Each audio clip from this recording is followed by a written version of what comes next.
I'd like to welcome everybody back to our studios here at Thunder Bay Live, and I'm sitting here with Leena Hupe. And why are we here today? I just want to bring awareness to the type of cancer I have. It's a type of brain cancer, and it's very, very deadly. I'm going to succumb to this brain cancer. It's called Glioblastoma Multiforme grade 4, and it's very horrible to have. The problem is here in Ontario, we aren't allowed the same coverages that we would be if we lived in the Western provinces. Right now, I was on a regiment of temozolomide, but it's quit working. My original tumor is growing back, and I have a second tumor coming now. And do you experience, what kind of symptoms do you have right now? I don't really have, well, I just get tired. You know, that's about the only symptoms I have. When we first found out I had glioblastoma, I had a seizure at home, like a grand mal seizure. Wow. And I died on my kitchen floor. Oh. And my husband was there, luckily, and he was able to give me CPR to bring me back to life. So I was air ambulanced into Thunder Bay to the regional hospital, and they said they'd probably never ever find out what caused my seizure. Yeah, I was quite shocked with that because I kept saying to them, we have brain tumors in my family. It's a family history. My sister passed away at the age of 32 from glioblastoma, and my father passed away 10 years ago. So there's a big history here. There is. Mm-hmm. But they keep telling me, no, it's very, how would I say it? Not odd, but it's, I guess it's odd to that many family members would have it. And normally it's men above the ages of 55 that have glioblastoma. But your sister had it. My sister had it, yes. So I don't know, where they're getting statistics from. I have no idea. The frustrating thing is now, because the temozolomide has quit working, I need to go on Avastin. And our oncologist has recommended for me to go on Avastin. So now we found out that it's not covered through our Troium fund here in Ontario. Okay. Because we don't have health benefits of our own. We're self-employed, so we don't have any extra health benefits. So I tried through Troium, and they refused to let the funding go through. And I've called the Ministry of Health, my husband and I, Dale. We both called, and they said no. They would not fund it. Do we have it in any other province in Canada? Do. Yes. Which provinces?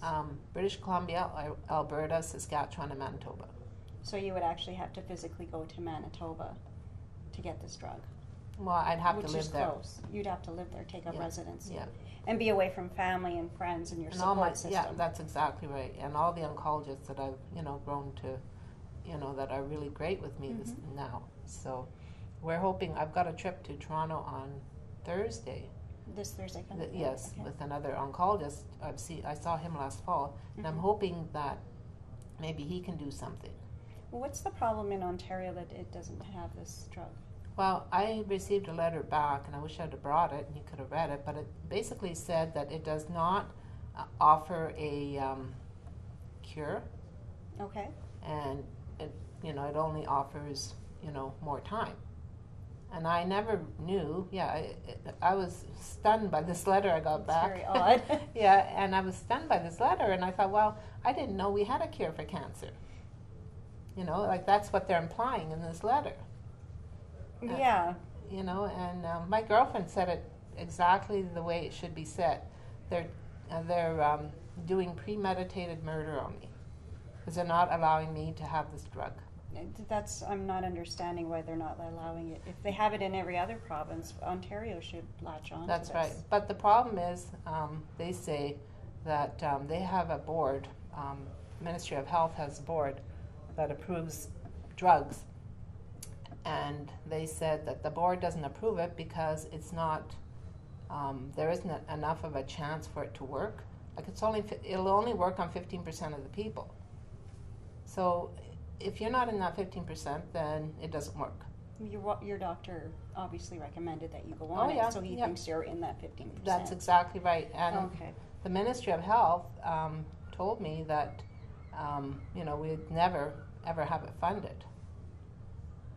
That's what she told me yesterday. And then I had a call today from Cancer Ontario that said that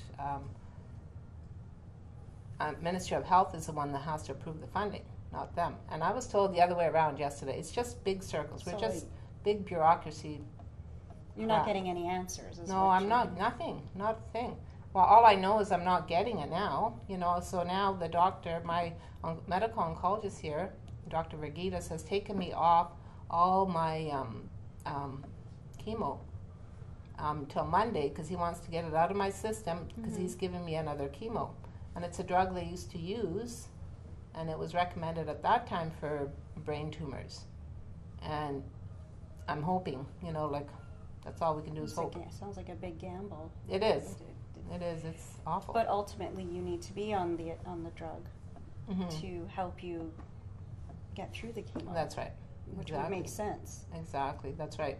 Wow. So what have you been doing to try and get a push on to get this going for you? Well, there's been a big letter writing campaign. My daughters have been doing it. Friends have been doing it. My mother-in-law was doing it. Sister-in-laws. Everybody's been advocating for me. Yeah, it's been great. Through Facebook and other social medias. Media. It's been great. So we have a Facebook page called Racing for the Cure. Okay. And I'm a racer, drag racer. Oh, wow. Yeah, so I race snowmobiles on asphalt. Awesome. Mm-hmm. Wow. So anyways, that's where we got that from, Racing for the Cure. Oh, wow. And where do you do that? Well, we can do it in the U.S. Like around this area, we don't have anything. No. Terrace Bay, that's where I race. Okay. Mm-hmm. That's amazing. So how fast do you get when you go in there? The fastest I've ever been was 160 mile an hour. Wow. Mm-hmm. You go, girl. That's amazing. Yeah, I mean, if I could beat my cancer with it, I'd be way ahead of it now. Oh, yeah. Jeez. So have you reached out to anybody in our community, any of our community leaders to help you? Yes. Actually, I had Aldo Roberto call me. Okay, he's a nice man. Yeah, he spoke with me, and he was going to talk to Michael Gravel. And there was a few people have sent me messages saying they were going to talk to Michael Gravel on my behalf, which is great, Right. I don't have a problem with that or any of the other politicians. Mm-hmm. But I have a really big problem with all the discrimination. What do you mean? Well, they're discriminating against me because I'm a mid-50s age white female. Okay. There's a lot of, like the refugees, and I don't like to, really talk that way. I'm not a discriminatory person. That's not my nature, but they say seniors, refugees, if you're Native Canadian, and there's a couple other ones that would receive the drug. So if they came down with the same condition you have and those individuals that you're saying are in that Yes. category, they would immediately receive. That's right. Ministry of Health. That's what they told me yesterday at Ministry of Health. I couldn't believe that. Well, Just shook my I head. don't understand where the discrepancy is on this. I don't know why they're doing what they're doing. I have no idea. It doesn't make any sense. It No. sounds like some laws need to be changed. There's a Definitely. lot of laws that need to be changed. They've, I don't know, it's just frustrating. We've tried and tried and tried to get this medication, and I can't get it. So now I have to settle for something that's an older medication. And what are the side effects with the other medication? The older medication? The older medication, I don't think there's a whole lot of side effects with it. Usual chemo side effects, you get feeling nauseous and so on. With Avastin, there was more side effects with it. Oh, okay. But, I'm willing to take those. But that will prolong and help you. Yeah, that's right. So in case there is something new that comes along, Exactly. it might help you. That's exactly right. That's what we're hoping for. That's what we're Yes. trying to push for. It makes complete sense when Mhm. you're saying it here. Mm-hmm. It's just on paper, I don't understand where the discrepancy is. Yeah, I don't understand either. There's many of us. My children don't understand why they're doing what they're doing. Wow. So yeah, it gets kind of aggravating after a while. So next Thursday when you go to see your doctor in Toronto, Mm-hmm. what do you, are you going to take the information that you have about this new drug to him and talk Oh yeah, to him he knows it? about it too. Oh, okay, so Yeah, he would be another one that would recommend it to me. mhm. And you know, we can't get it, of course, because we're in Ontario. So do you see this red tape being clipped away for you anytime soon with this, or I don't think so. No, there was a woman. She was in Southern Ontario. Her name was Kim Fletcher, Mm-hmm.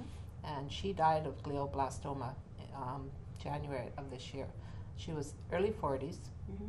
She had 2 children, and they would not fund her the drugs. That's terrible. It is. That doesn't make any sense to No. me. And it's what floors me is this is just Ontario.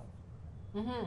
I don't understand that. That's right. I'd Exactly. like to look into this more for Mhm. sure. Yeah. To find out what exactly the problem is. Yeah. It's the Ministry of Health has their website, and if you go on there, you'll see their guidelines for Mhm. their. You know, they've got certain medications that they fund, Mhm. and certain medications that they don't fund, and naturally mine is falling under the ones they don't fund. Are there a lot of people in Ontario with the same problem as you? I mean, you must know the stats by now since you've researched it a lot. Not really. Like over in North America last year, there was 89,000 people that In North America. that were diagnosed with glioblastoma. Okay. So, but I don't, for Ontario, I don't know. I know apparently in Thunder Bay there's 10 of us. That's it. That's it. I've never met them. Wow. Mm-hmm. And have you heard anything if they're trying the same thing as you, or? Well, it depends on the type of treatment and what works. Like if the temozolomide works for them, then okay. you'll stay on it, you know. And if it doesn't work, this is the next course of treatment. And with me, it's not working anymore. Wow. So yeah. So you're not covered with the Trillium Fund. So what out of pocket would you have to pay if you finally got approval miraculously? Well, the drug itself, if we were to go out and buy it today, Right. we'd have to pay $12,000 less 25% every month. Wow. Mm-hmm. There's a price on healthcare. Yeah, there is. Yep. That's what my health is worth. And not many families can afford that. No, I can't afford it. I couldn't. No. No, that's terrible. No. It's amazing how drugs that can help people there's such a price on them, especially when there's more of a need. Mm-hmm. Yes, There exactly seems to be right. the higher the price, and when there's other pills that are kind of screw people up, I guess basically they're readily available. Well, and that's what's aggravating for me is because we can give drug addicts, you know, a place to go shoot their drugs and give them some methadone, Yes. try to get them off drugs. Mhm. I don't have a problem with that. Or alcoholics, they're giving them alcohol now, Yeah. and I can't get my drugs to live. I want to live. Yes. I You can know? see that. That's, I've got my daughters. I have 3 daughters and a young man that we raise. I have 2 grandchildren, and yeah, I want to live. And it's not fair. you know, I wish I could turn this all around for you and help you. But maybe just getting this message out here right now, maybe somebody will see it and we can help you. Thank you. There's so many other things that are harsh in life, but this is probably one of the most Oh, this terrible is horrible. things. Now I've been on both sides of this. Watch my sister, Yes. you know, battle through this. My father, and now me. How long ago did your father pass? 2003. 2003. And your sister shortly after. No, 2001. 2001, and Yeah. then your father. Yeah.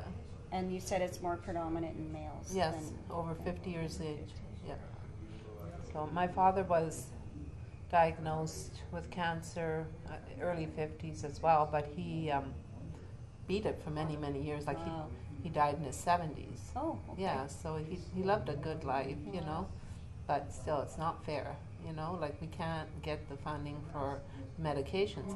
I always thought that we had universal health care in Canada. Well, so did I. I didn't know there was that many limitations, Yeah. especially in Ontario. Yeah. That I don't understand why policies are different per province. I kind of do, but as far as Canada as a whole, we should have access to the same thing no matter where we live. Exactly, that's my big thing, and that's what I'm trying to advocate for is, you know, the other ones that have it. You know, I don't want them to have to go through what I'm going through. You know, get doors just slammed in your face when you're trying to get some help, you know? It's Is there a support group that, besides your family and a few of the other politicians that are helping you, is there anybody outside that has called you and said, look, we can help, or just you're getting the runaround, basically? I'm pretty much just getting the runaround now. So. Wow. And how long have you been calling for? I started last year because I knew eventually I would need the Avastin. And Michael Gravel's, his line to that, when I called him, he said to me, he said, call me when you need me. Which is now. Yeah, and I have called, and nobody has called me back. I have wrote letters. My daughters have sent Facebook messages, emails, you know, and I don't understand why they're not calling me back. Well, what's your phone number? It's 933-4275. There you go, Michael Gravel. If you're watching this video, you now have her phone number. Yeah. Is there anything else you'd like to add to? There has to be more you need to say. Well, there's lots more I want to say. I just want to say a huge thank you to our cancer clinic here in Thunder Bay. They're amazing people. And, you know, I have two oncologists, Dr. Anthis and Dr. Vergitas, and they're both behind me all the way. Awesome. Yeah, it is. They're good. It's good to hear that there's some compassion in our city with our doctors, because their doctors are taxed. Oh, they are. So much in That's our city, right. and I can see it when we go to the emergency or recently my aunt was in the ICU and I couldn't ask for better care for her. It was just amazing. The staff was amazing. The doctors are kind. They're just very kind and caring. They have nothing but compassion towards everybody. That's right. There, and I have to commend them all. That's right. It's just super amazing. That's right. Awesome. But yeah, I'd like to see more funding for glioblastoma because there hasn't been enough funding for it. Just so that maybe we could get some kind of cure, or, you know, or start on some kind of, you know, hope that way. Well, you think with our medical university here that we have at our university that they could do some research on it. It would be awesome because, like you said, there's 10 people here. But, well, I think that's about it for today. If there's anything else you need to say, you can go for it right now. Thank you very much for having this problem. interview with me. I appreciate you coming here Oh, on no problem. short notice and everything. No, thank you. Thank you. And this is Kelly and Maria. from ThunderBayLive.com. Thank you. Thank you.